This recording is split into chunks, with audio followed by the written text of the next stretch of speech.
Ici, c'est une des techniques de permaculture qui s'appelle la butte forestière. Alors cette butte, on l'a commencée à l'automne, le temps que les matières organiques commencent à se composter, que toute cette machine de sol vivant se mette en route. Maintenant que la terre est fine, maintenant que la terre est bonne, qu'il y a beaucoup de vie, on vient planter nos légumes de manière très serrée. Par rapport à un potager traditionnel, c'est même étonnant. Vous voyez, mes tomates, il y a juste 20 à 30 cm entre chaque pied de tomate.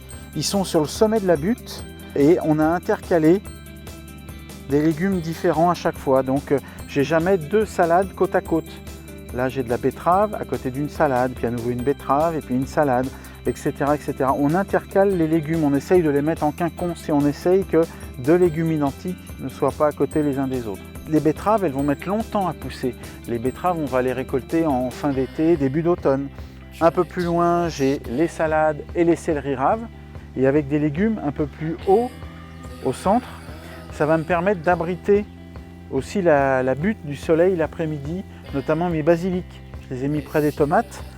On dit que le basilic et la tomate se renforcent. Et les basiliques vont profiter de l'ombre des pieds de tomates. Parce que le basilic, c'est une plante qui aime le soleil, mais pas le soleil brûlant de l'après-midi. À la fin, on met plutôt des légumes vivaces. Ici, j'ai mis des physalis, les coquerets du Pérou, parce que je trouve ça absolument délicieux. Là, j'ai 2 pieds d'ail des ours. Donc pareil, l'ail des ours, c'est une plante aromatique vraiment très puissante. On devine ici les petites pousses de poireaux. Alors, ils sont vraiment tout petits.